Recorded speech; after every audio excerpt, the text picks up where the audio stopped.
Continuando com a nossa série especial do Temperos de Cinema, falando do Oscar 2023. E quem está aqui novamente para comentar os filmes é o nosso querido jornalista e crítico Rafael Amaral. Rafael, é sempre uma delícia receber você aqui em mais esse episódio do Temperos. Fátima, obrigado. Para mim é sempre uma satisfação estar aqui também com você, com o seu público e poder falar de filmes que a gente gosta, filmes que a gente não gosta também de vez em quando a gente fala, mas eu acho que sempre a discussão sobre cinema ela rende e acrescenta. Então, satisfação estar aqui mais uma vez. Obrigada, Rafael. Bom, então dessa série, relembrando, a gente escolheu 5 filmes dos indicados a melhor filme, né? E hoje a gente vai comentar os Fabelmans, né? Que é o filme do Spielberg. E, e lembrando que o Rui Otanari está contribuindo com as receitas, ele que está temperando aí a nossa série com algumas receitas inspiradas nos filmes que a gente está comentando. Bom, Rafael, antes da gente falar do filme propriamente dito, eu gostaria que você comentasse um pouco sobre esse grande cineasta que é o Steven Spielberg, né? Até porque nesse filme que a gente vai falar, ele mostra, né, a paixão dele pelo cinema. Então, eu gostaria que você falasse um pouquinho da sua visão sobre a carreira aí do Steven Spielberg. Eu gosto muito do Steven Spielberg, eu acho que é um cineasta fantástico. É um cineasta que começou no cinema especificamente. O Spielberg já tinha feito alguma coisa na televisão antes, mas no cinema ele vai marcar o início dele há pouco mais de 50 anos, né, lá no início dos anos 70, com um filme que é o marco inicial, digamos assim, da carreira dele, que é o Encurralado, que é um filme que eu adoro, que é um filme que foi feito inicialmente para televisão. Depois ganhou uma versão estendida e fez tanto sucesso que acabou estreando no cinema. Era para ser apenas um pequeno filme de uma sessão na TV semanal e acabou se tornando um marco da história do cinema. E isso, sem dúvida, impulsionou e abriu o olho de uma indústria para essa geração, uma geração que então surgia de cineastas, né? O Spielberg, ele é, de certa forma, ainda que não seja um membro de dentro da chamada nova Hollywood, que vai surgir no final dos anos 60, nos primeiros anos dos anos 70, ele acaba sendo contemporâneo dessa geração.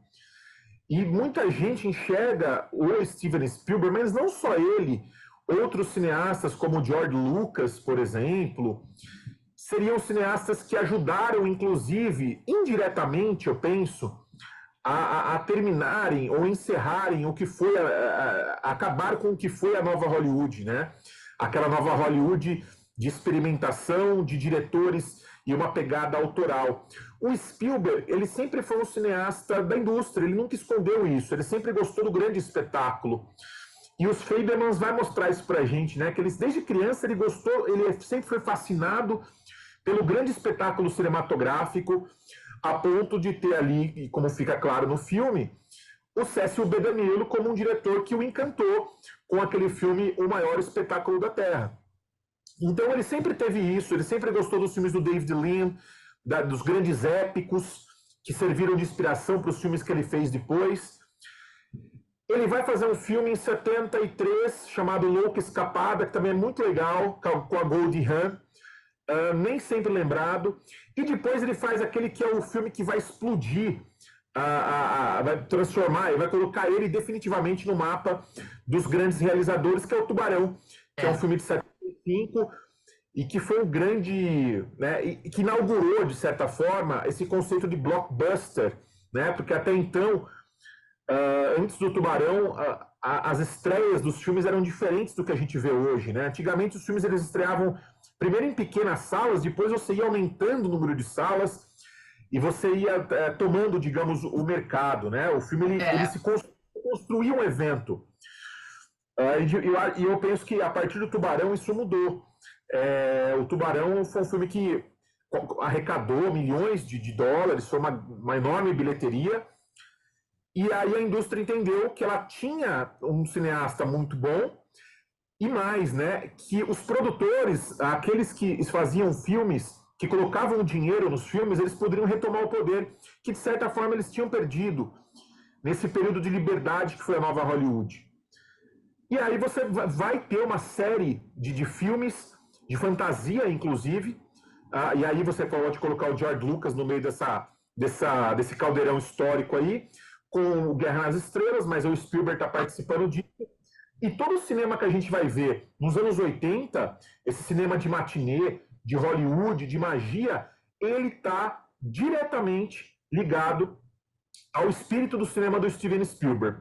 Então, de certa forma, Fátima, todo o cinema que a gente conhece hoje, o cinemão americano, também de super-heróis, que faz ainda a cabeça dos mais jovens, principalmente, mas também dos mais velhos, e que ocupa a maior parte das salas, todo esse cinema que a gente tem hoje, ele está diretamente ligado ao Steven Spielberg.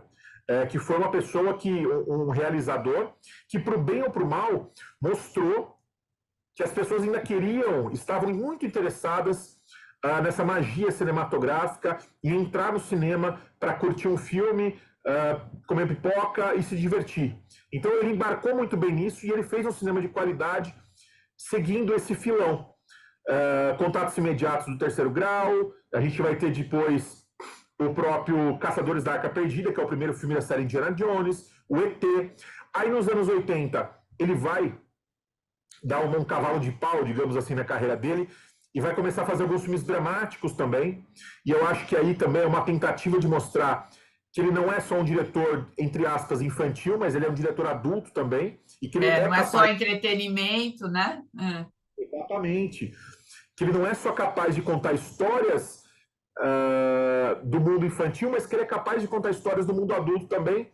E aí ele vai fazer A Cor Púrpura, depois ele vai fazer Império do Sol, e aí nos anos 90 ele vai fazer um filme que é muito pessoal para ele, porque toca na questão dos judeus, que é o filme A Lista de Schindler, né? Que é a história do Oscar Schindler, que aí ele vai conseguir ganhar um Oscar que me parece que ele já havia tentado antes. A Cor Púrpura ele foi esnobado, depois o Império do Sol foi esnobado, enfim, e ele consegue ganhar o Oscar por A Lista de Schindler, depois ganha mais um pelo Soldado Ryan, e você vê como que é uma carreira diversificada, né? Um cara capaz de fazer de tudo. No mesmo ano que ele lança A Lista de Schindler, ele consegue fazer o Jurassic Park. Ou seja, né, ele conseguiu ganhar o Oscar de melhor filme, de melhor diretor, e no mesmo ano a maior bilheteria foi dele, com o filme de dinossauros, que até hoje também é uma franquia de gigante sucesso, que dá muito, muito lucro, que é o Jurassic Park, agora Jurassic World, né, que se transformou. E veja que curioso, né, como o mundo dá volta e às vezes capota mesmo, né? Hoje, aquele que era a grande renovação, que até nos anos 90 era o grande nome das bilheterias, garantia de bilheteria, hoje ele virou velho. Hoje ele se tornou sinônimo do antigo, do velho. E os filmes do Spielberg hoje, pelo menos vamos falar dos últimos, né? Os Fabelmans e o Amor Sublime Amor, que foi indicado ao Oscar no ano passado, que é um belíssimo filme também, eu gosto muito, são filmes que não fizeram boa bilheteria. São filmes que não encontraram um público. Eu acho que no caso do Amor Sublime Amor tem a ver com musical. Acho que as pessoas, nem todo mundo se envolve, gosta de musical. É um filme com aquela cara clássica, né? Aquele filme com uma cara mais clássica tal, e não encontrou um público. E os Fabelmans, eu acho que nem todo mundo entendeu a proposta, né? É muito complicado, eu acho, fazer um filme. Olha, eu vou contar a minha história, eu vou fazer um filme. Pode parecer até uma coisa meio narcisista, né? Olha, eu vou contar a minha história, a história de um cineasta. Claro que quem gosta de cinema, ama cinema, vai se emocionar com o filme. Eu me emocionei bastante. Mas eu não sei, talvez a proposta, o público não tenha embarcado muito nessa proposta, e o filme acabou fazendo uma carreira um pouco meio. Ganhou prêmio em Toronto, durante um período era o favorito ao Oscar, ganhou o Globo de Ouro, aí de repente não é mais, né? Ele não é mais o favorito, muito dificilmente vai ganhar. Foi ignorado no BAFTA, o Spielberg não foi nem indicado ao BAFTA. Então veja que a gente está vendo um tempo estranho, me parece, né? Antigamente você falava Steven Spielberg, era o primeiro era o da linha de frente, né? E hoje não mais. Hoje o Spielberg, para boa parte do público, não significa mais nada. A impressão que eu tenho é essa, né? É muito triste isso, até porque é um realizador que é muito talentoso. Eu gosto muito dos filmes do Spielberg. Ele também já pisou na bola algumas vezes. Eu acho que tem alguns filmes dele que eu particularmente não gosto muito, como o Terminal, por exemplo, aquele O Bom Gigante Amigo, que é um filme meio... Enfim, tem coisas interessantes, mas não é um filme de todo O muito AI bom. também, né? O AI também. O AI foi um filme que dividiu muita opinião. Você sabe que, na Eu época, particularmente não gosto, né? quando eu vi a primeira vez, eu não gostei também. Depois eu passei a gostar mais do filme. É um filme bem longo, né? Ele é um filme longo pra caramba, mas também é um daqueles projetos que o Spielberg tem ali como seus projetos pessoais. Não foi um projeto que ele fez só para vender ingresso, né? Foi um projeto também que ele fez, eu acho que com uma coisa pessoal, tal. Guerra dos Mundos é um filme que eu gosto muito, mas tem muita gente que detesta, não gosta de Guerra dos Mundos, né? Depois ele fez o Munique nessa mesma época, que foi indicado ao Oscar também. É um filme que eu gosto bastante, mas também eu acho que o Spielberg foi muito atacado por esse filme, porque ele representa o judeu como não como um vilão, mas digamos que como um vingador ali, né? E para quem tinha feito a lista de Schindler, era uma outra abordagem do povo de Israel. Então, eu acho que isso acabou, né, marcando e muita gente atacou ele nessa época. Mas, enfim, eu acho que é um realizador capaz de fazer qualquer coisa, né? Depois que ele fez o musical, a gente entendeu que ele é capaz de fazer qualquer coisa. Eu acho que até o Faroeste já chegou muito perto, né, de fazer Faroeste, porque ele fez o Indiana Jones, né, que navega um pouco ali, que tem algumas características de Faroeste, ficção científica, fez muito, drama de guerra, enfim, é um homem da indústria, mas é um lado da indústria que tem muita qualidade, que é muito bom. É um lado que eu acho que eu gosto, ao contrário de alguns críticos que eu acho que torcem muito o nariz para tudo que é industrial, para tudo que é feito de uma escala muito grande, torcem o nariz. Eu acho que não, eu acho que é possível ter vida inteligente, qualidade dentro desse tipo de cinema, né? E muito se discute se o Spielberg é um autor de filmes, né? Assim como se discutia antes em relação a outros cineastas. Será que é um autor? Será que ele tem um traço comum? Eu vendo os filmes do Spielberg, mesmo de gêneros tão diferentes, eu consigo enxergar um traço que é muito típico do Spielberg. A maneira como ele conduz o drama, como ele conduz as suas narrativas, eu acho que ele tem um traço muito específico dele, tem uma dívida grande com o cinema clássico também. Então, eu acho que o Spielberg ainda é um dos grandes cineastas hoje em atividade, Fátima. Ah, eu concordo, eu também. Aliás, você falou de um filme que eu acho muito interessante, que é o Encurralado, que é o Lá. primeiro, né? Que muito É, pouca gente assistiu e é muito verdade. pouca gente sabe que é dele. Nós estávamos outro dia conversando e o Rui falou desse filme. E no grupo que a gente estava, só uma pessoa tinha assistido, né, o filme, além do Rui, né? E aí a gente acabou reassistindo no Carnaval, aí foi, a gente acabou reassistindo esse filme, que é muito interessante, né? É muito bom, é muito E bom. ali tem um amigo que comentou uma coisa. Ali você já percebe, para gente que gosta de cinema, você já percebe que ali vai ter um grande cineasta, porque algumas coisas que tem no filme não são assim por acaso, sabe?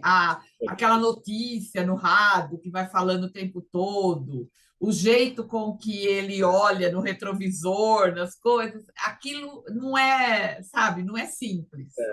Você vê que é um show de detalhes e você Sim, percebe que do início ao fim ele não perde a mão em momento algum, né? O não, filme ele é muito bem distribuído, o suspense, o momento de deixar a gente respirar, depois retomar a energia, enfim, é um filme que funciona muito bem.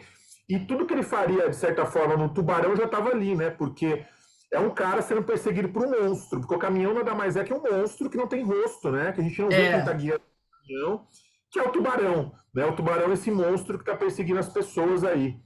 É muito interessante, né? É muito interessante. realmente, a gente já percebe que ali vem um grande cineasta, né? Bom, você já entrou um pouquinho no filme que a gente vai comentar, mas assim, esse filme, na realidade, eu considerei ele assim, ele é citado como uma autobiografia. Claro que não é uma biografia, mas ele tem toques de autobiografia, né? E ele conta a história de um menino que vai assistir com os pais o filme O Maior Espetáculo da Terra, né? E ele percebe começa a despertar nele a paixão pelo cinema.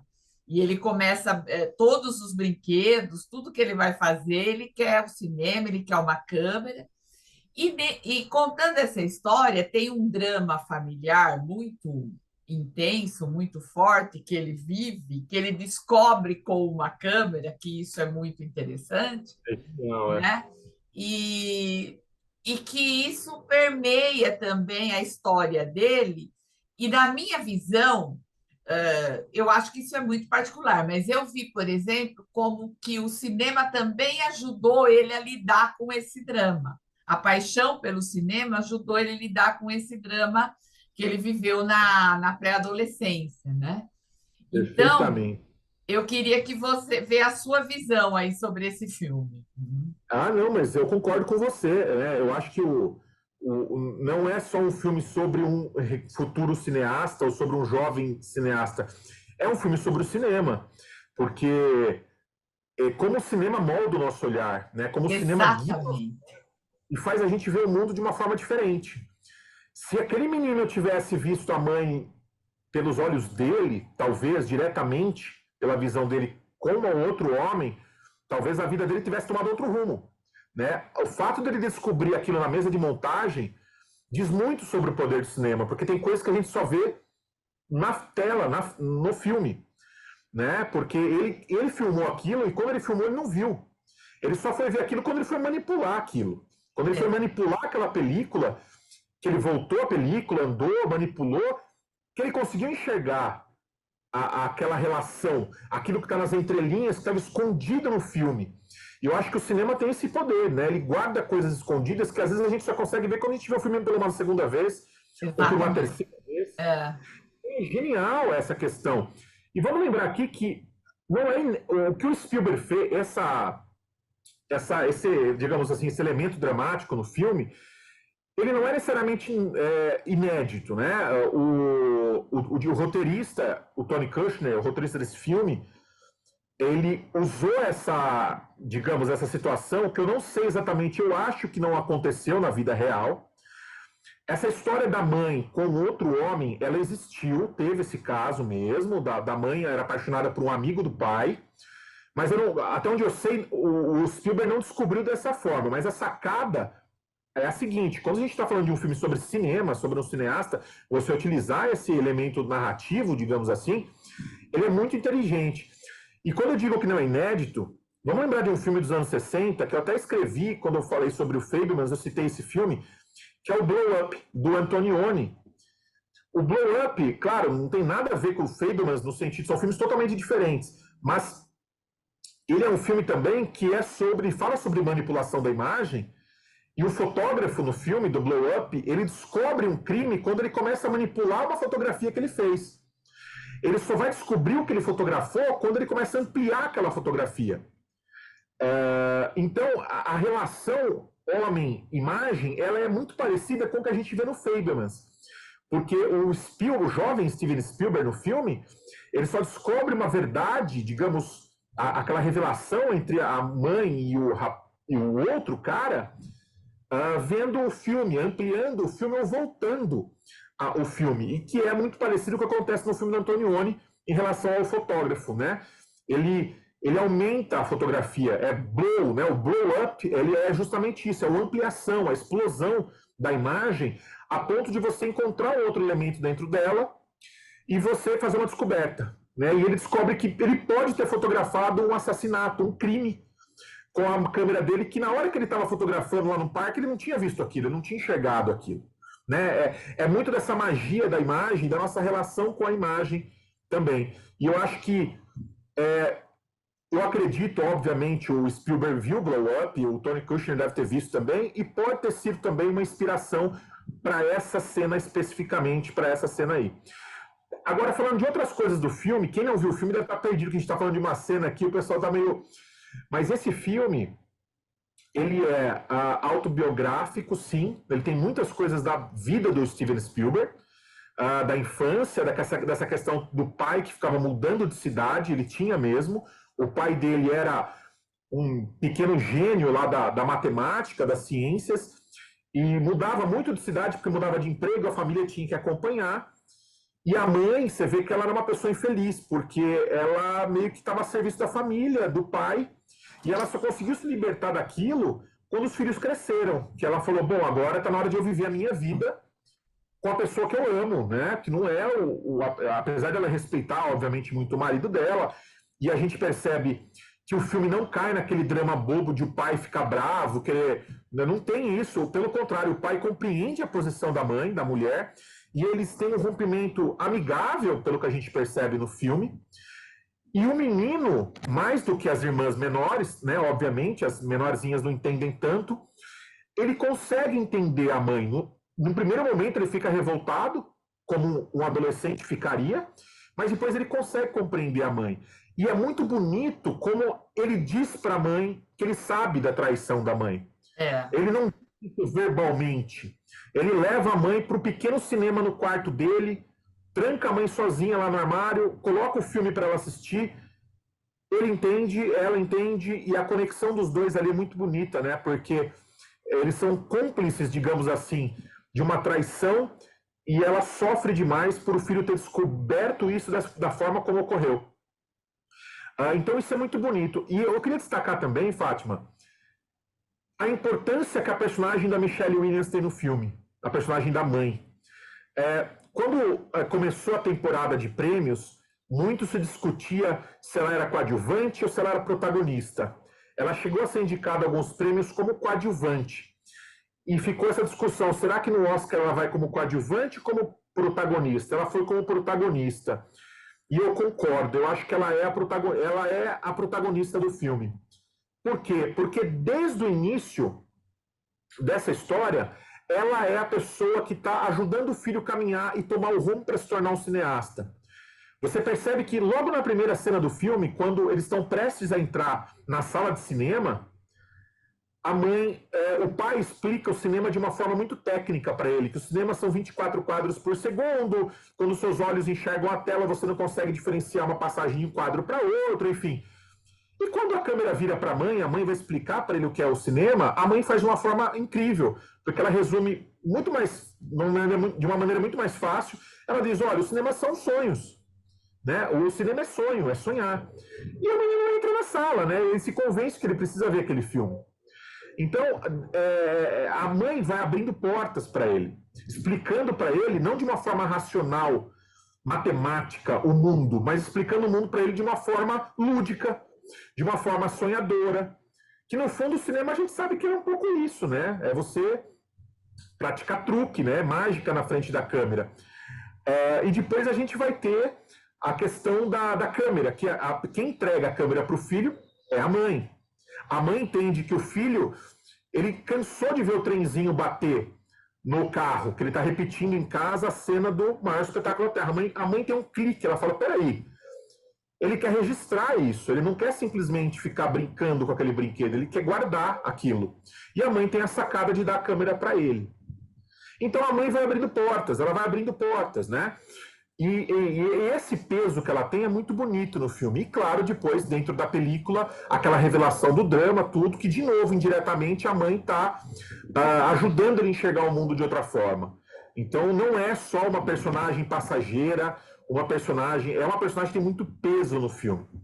E eu gosto muito da interpretação da Michelle Williams, eu acho que ela vai muito bem fazendo o papel da mãe.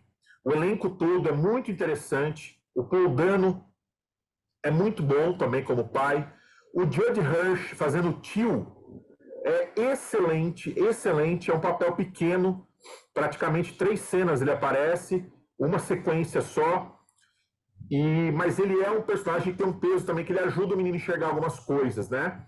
Você vê que em todo momento o Spielberg está pontuando essa trajetória dele, o que fez ele abrir os olhos, o que fez ele enxergar, né, as coisas, correr atrás daquilo que ele gostava, e isso vai culminar no final, que eu não vou contar aqui, eu não posso dar esse spoiler, mas no final vai ter um encontro especial, que eu acho que marca o fim do filme. Para quem é cinéfilo e ama John Ford, eu amo John Ford, eu acho que é muito mágico aquilo que vai acontecer no final do filme.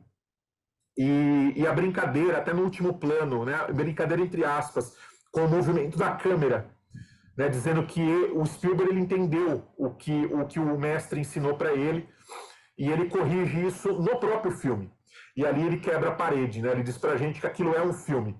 Só que aí ele chegou ao final, aquele espetáculo. Eu acho incrível, eu acho que é provavelmente o melhor filme do Spielberg, sei lá, desde o Guerra dos Mundos, é muito bonito. E eu acho que eu ficaria muito contente se ganhasse o Oscar. Eu acho que seria muito bem entregue. E eu acho que seria uma coroação também para o Spielberg. Ele é um cineasta que já tem 2 Oscars, e eu acho que ele merecia esse terceiro Oscar aqui. Ele merece esse terceiro Oscar. Poucos diretores ganharam 3. O John Ford foi o único que ganhou 4. E na era moderna não tem nenhum cineasta que ganhou 3 vezes. Só na era clássica, né? E na era moderna, o máximo são 2 Oscars. Então ele seria o primeiro da era moderna a ganhar 3, se fosse o caso. Mas eu acho que não vai dar. Uma pena. Mas eu acho que é um filme apaixonante, e quem não viu precisa ver, porque vale muito a pena. Um detalhe que eu achei interessante, e eu acho que tem a ver com o Spielberg, com ele como cineasta, e que ele tem até uma fala que eu não lembro exatamente como é no filme, mas eu sei que eles falam que a mãe representa a arte e o pai a ciência, Exatamente. né? E ele Perfeitamente. é fruto disso, da arte e da ciência. Então, Exatamente. Porque o é, cinema é isso. O cinema tem o seu lado mecânico também. Ele é sim, uma arte mecânica, você depende de ferramentas mecânicas para fazer o cinema. Só que ele precisa ser orgânico também, ele precisa ter o toque humano, ele precisa ter a arte, né? Ele é a junção disso perfeitamente. E o é, fato da mãe ser pianista fica latente, né? A mãe, enfim, inclusive eles falam isso num determinado momento do filme, que a mãe poderia ter sido uma grande pianista, mas ela acabou se dedicando à família, né? Ela acabou renunciando a uma carreira que ela poderia ter de pianista, e acabou vivendo para os filhos. A história dela é triste, né? Acaba sendo uma história triste. Aquela cena do carro, quando ela pega as crianças e coloca no carro, você vê que ela está querendo fugir, né? Ela quer fugir dali. Ela quer ir embora, ela não aguenta mais aquela vida. E está tendo uma tempestade ali. Eu acho que as escolhas que o filme faz, nos momentos dramáticos, nos momentos cômicos também, são escolhas muito felizes, muito felizes. Ah, e aquela discussão no final, posso continuar, Fátima? Eu estou falando sem parar, você me corta qualquer coisa, tá? não, continua. Aquela discussão que o filme traz no final, envolvendo o menino da escola, né? Que o jovem Steven Spielberg faz um filme na escola que envolve todos os garotos ali na praia, tal. Aquela cena é muito engraçada, né? Porque quando eles estão filmando, a gente não entende porque estão jogando sorvete na cara da molecada, né? E depois, quando a gente vê o filme, a gente entende. Estava simbolizando como se fosse cocô de pombo, né? Os pombos passando e o sorvete caindo na cara do povo. É, E é muito legal porque, para quem não faz cinema tal, acaba até sendo uma pequena aulinha, né? De como você mente para o público, né? No cinema. De uma forma muito simplista, obviamente. Mas eu gosto muito dessa situação porque, resumindo rapidamente para quem não viu o filme, tem aqueles meninos que querem invocar com ele na escola, e um deles é, digamos que o Brad Pitt da turma ali, né? O fortão, o chefe da turma, aquela coisa, aquele clichê bem norte-americano do líder do time de futebol americano, né? E é. esse cara tá traindo a namorada, e o Spielberg sabe disso, o garoto, o protagonista. E no filme, ele poderia até retratar esse rapaz de uma forma depreciativa. E ele não faz isso. Não faz, Ele retrata aquele cara como todo mundo enxerga aquele cara. E aquele cara não é aquilo. Depois ele próprio vai tirar satisfação com o Spielberg e falar, peraí, o que você fez comigo, cara? Você tá maluco? O Spielberg apenas retratou ele como todo mundo vê ele.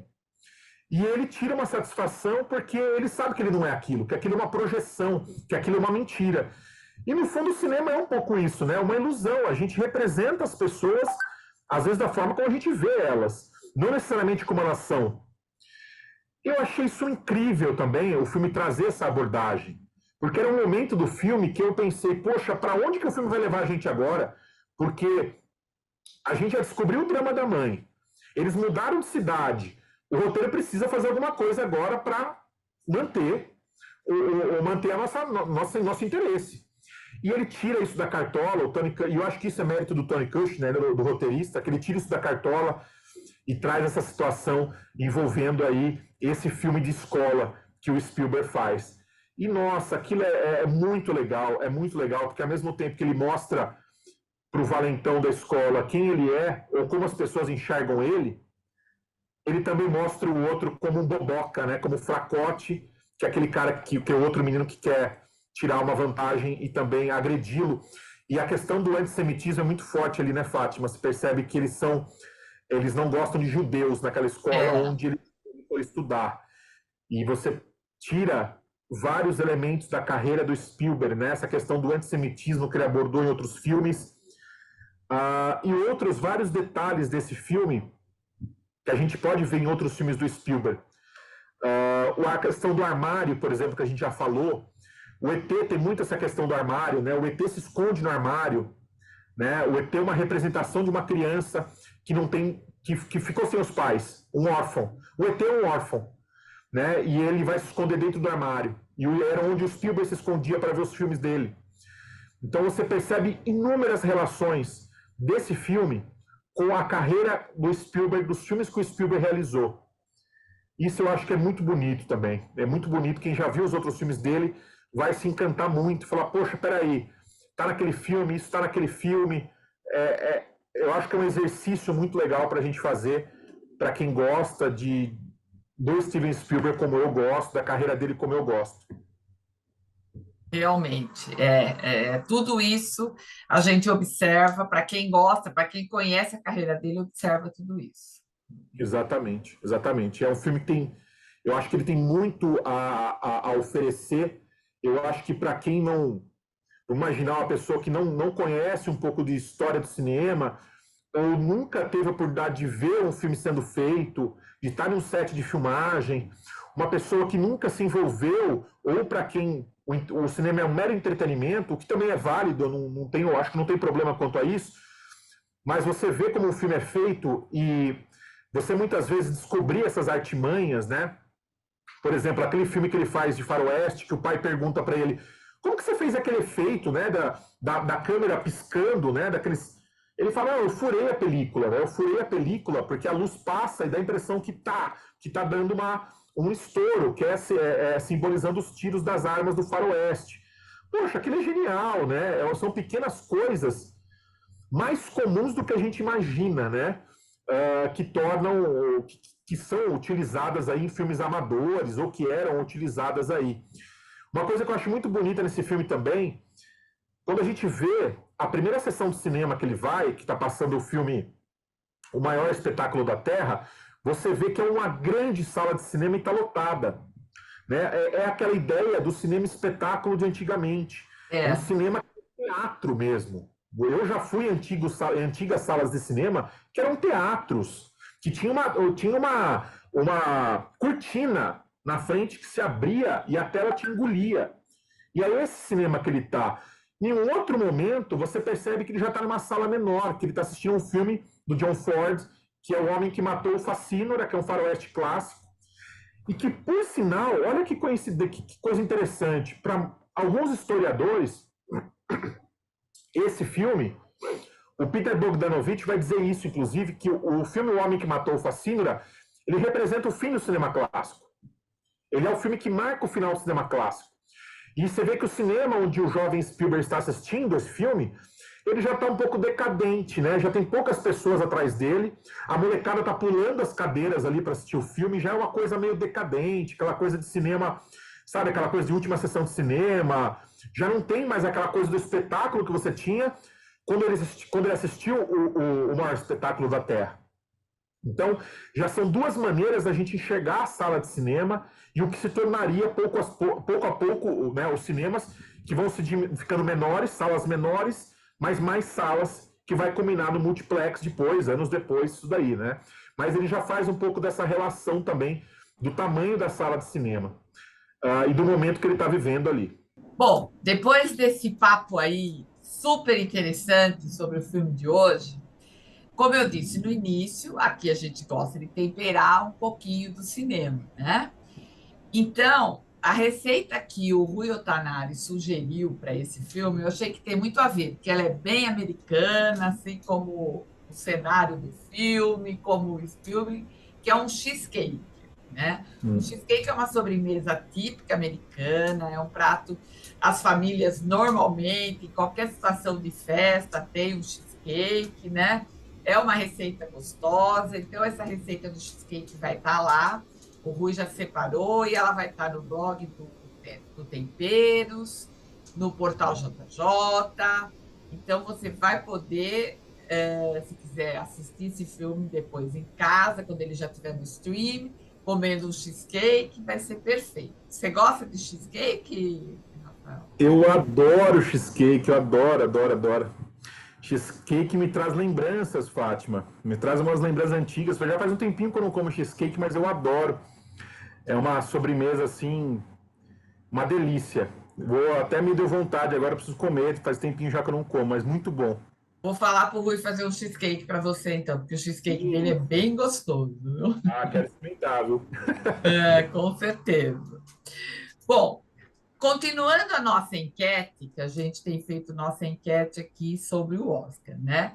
Hoje eu quero saber, Rafael, qual dos indicados, né, o filme que estão lá, qual filme que, na sua opinião, não deveria estar nas indicações e por quê? Bom, você se refere a melhor filme, apenas na categoria de melhor filme? Sim, melhor filme.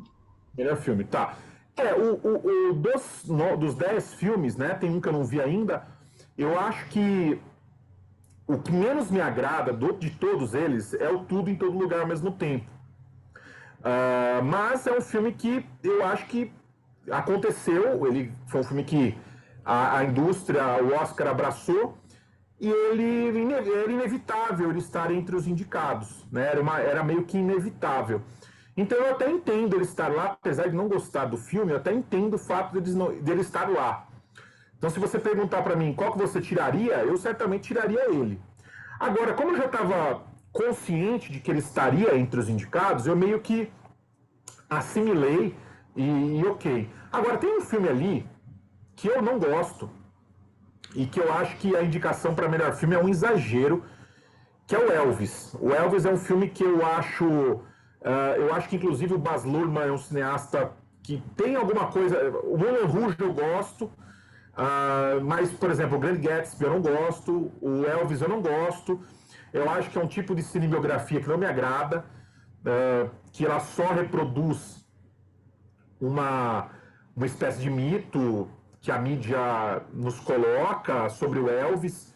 Não, eu acho que é um filme muito mais para fã ou para agradar a família do cinebiografado do que propriamente um filme que faz a gente sentir e tocar aquele personagem. Não sou um especialista em Elvis, não estou dizendo que as coisas que estão ali não aconteceram, não é isso, mas estou entrando no campo do cinema mesmo. Eu acho que a forma como o Baz Luhrmann conduz não me agrada. Então eu acho que as indicações do Elvis eu acho um pouco exageradas. Em alguns quesitos técnicos eu até compreendo. Eu não gosto da montagem do filme, acho que é cansativo, mas é um filme que eu não teria indicado. Eu, inclusive, não entendi por que toda essa louvação em cima do Elvis. É uma coisa que eu não compreendi muito bem. Não acho também a atuação do Austin Butler grande coisa, acho que ok, não compromete o filme. Tom Hanks está fraco no filme, não gosto da atuação do Tom Hanks. Você veja que ele foi até indicado ao Framboesa de Ouro, né, pelo filme Elvis. E, Foi. enfim, não é um filme que eu não compreendi o que está fazendo ali. Até o momento não compreendi. O estúdio, a Warner, fez uma campanha monstruosa para a indicação do Elvis, né? Eu acho que talvez isso ajude a explicar o filme ter se posicionado. E outros filmes que eu acho que são mais interessantes e menores em sentido de receita, né? Como, por exemplo, A Baleia, acabaram ficando de fora do Oscar, não entraram, e entrou o Elvis. Então, eu particularmente não... Esse é um filme que eu tiraria, que é um filme que não me agrada. Eu também. Eu não vou dizer que eu não tenha gostado. Como entretenimento, eu gostei. Mas eu não indicaria, assim como eu não indicaria o Maverick também, por O exemplo. Maverick também não, também não. Porque é um filme que eu gostei, me diverti, ainda mais que lembrei do outro, Top Gun, que todo É, mundo assistiu, mas eu não indicaria como melhor o filme. Maverick, eu acho que como filme de ação funciona. Você senta É, ali, como filme de ação, eu acho que funciona muito bem. Mas eu também acho que eu não indicaria, assim como eu não indicaria Avatar, também eu não indicaria. Eu acho que é um filme ok, é muito bem realizado, eu consigo enxergar os méritos do filme, não acho que é um filme ruim, mas também não indicaria o Avatar. Mas eu acho que esses filmes, e isso que eu acho que é complicado às vezes do Oscar, né? Porque eles acabam se impondo pelo peso, pelo tamanho, pela presença. Me parece que surge até meio que uma obrigação, sabe aquela coisa do filme incontornável, que você não pode deixar de ver é, aquele filme. Eu acho que, por exemplo, tem um filme que eu acho que poderia ter sido indicado, não acho também não acho um grande filme, mas acho um bom filme, que é o Babilônia. O Babilônia, eu acho que tem coisas boas no Babilônia, eu também que é um filme gosto. interessante, que é um filme provocador, que coloca o dedo na ferida. E veja que curioso, né? A gente está falando dos Fabelmans, que é um filme que fala sobre cinema. O Babilônia, ele mostra também a indústria do cinema, Sim, o fazer cinematográfico, e de um ponto de vista muito interessante, que é da questão do cinema mudo. E, poxa, coisas muito legais que eu acho que o Babilônia tem, que deveriam ser reconhecidas. Eu acho que o Babilônia merecia muito mais estar no Oscar do que o Elvis, por exemplo. concordo. É um filme incômodo. O Babilônia é uma comédia incômoda sobre o que o que foi Hollywood durante um determinado momento. E veja que curioso, a gente está falando de filmes sobre filmes, né? A gente falou dos Fabelmans, a gente falou do Babilônia. Tem outro filme recente também, não sei se você viu, chamado Bardo, que está na Netflix, Não, eu que é não o... vi ainda, já ouvi falar desse filme, Exatamente. tá na minha lista aqui. É do Inárritu, daquele cineasta mexicano, que é um filme também que fala sobre um diretor de cinema. O Inárritu, ele está contando a própria história dele ali. Ele está mostrando ele no filme. Não é um grande filme, mas a direção de fotografia é muito bonita e a única indicação que ele teve ao Oscar é para melhor fotografia, que é um filme que tem coisas interessantes e tal, mas por que eu citei? Porque me parece que tem uma onda aí de filmes sobre filmes, né? Cineastas É. falando sobre si mesmo e, e filmes que exploram os bastidores do cinema, que é o caso também do Babilônia. Bom, para finalizar, para qual filme o Rafael daria o Oscar? O Oscar goes to. Melhor filme, eu particularmente, é muito pessoal, né? Mas eu daria o Oscar pro Tar, do Todd Field. Eu acho que é o filme mais completo do ano, pelo menos dos filmes que eu vi agora, do Oscar. É um filme que me arrebatou. Eu acho que é um grande filme, um grande filme. Não é um filme fácil, ele é um filme complexo. Um filme que parte de uma personagem complexa. Eu acho que a gente vai ter a oportunidade de falar mais sobre isso em outro episódio, né, Fátima? Mas é Sim. um filme divino, um filme incrível. Mas vou deixar bem claro aqui, apesar de o Tar ser o meu favorito, eu ficaria muito feliz se o Oscar fosse para o Spielberg, como eu disse aqui, para os Fabelmans. Eu acho que seria um Oscar muito bem entregue para os Fabelmans. E eu ficaria feliz também se o Oscar fosse para o Nada de Novo no Front, que eu acho que é um filme que também tem dividido um pouco a opinião. Tem gente que fala, eu vi ontem um comentário de um outro crítico falando, mas é um filme que não traz nada de novo sobre a guerra, é um filme que não tem nada nada que a gente já não tenha visto. Eu discordo, eu acho que é um filme muito forte, eu acho que é um filme muito interessante, que eu acho que também seria um acerto, eu penso, um filme, uma produção alemã que conseguiu vencer a barreira da língua e conseguiu uma indicação para melhor filme. Eu acho que uma vitória para os Banshees de Inisherin seria muito legal também. Eu acho que é um filme muito interessante, mas não, eu acho que não vai acontecer. Pelo que está tudo caminhando, eu acho que vai ganhar o Tudo em Todo Lugar ao mesmo tempo. E você veja, aí correndo por fora, como o, digamos, o convidado inesperado da festa, a gente tem ainda o Triângulo da Tristeza, que seria o maior azarão da história se ganhasse o Oscar de melhor filme, né? Ganhou a Palma de Ouro em Cannes. É um filme que eu gosto, é um filme que dividiu opinião, a gente vai poder falar mais sobre ele também, mas acho que tem coisas muito, muito interessantes para serem discutidas nesse filme aí. Eu acho que é um filme que, assim como Babilônia também, ele cutuca, ele dá uma... ele nos provoca, né? Ele nos leva para um lugar para a gente pensar um pouquinho na nossa sociedade e tal. Mas eu entregaria para o Tar, e eu acho que em um episódio sobre o Tar a gente pode falar um pouco mais, Fátima, porque é um filme realmente, eu acho, muito diferenciado.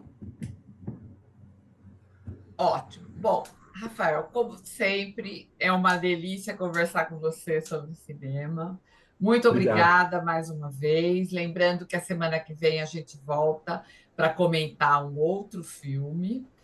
E eu vou já deixar claro que a gente está gravando essa série antes da entrega do Oscar. Então, Exatamente. os nossos comentários são sobre os filmes e em nenhum momento ele vai falar do filme, esse filme ganhou ou não, porque a gente está fazendo, nós já estamos gravando isso antes.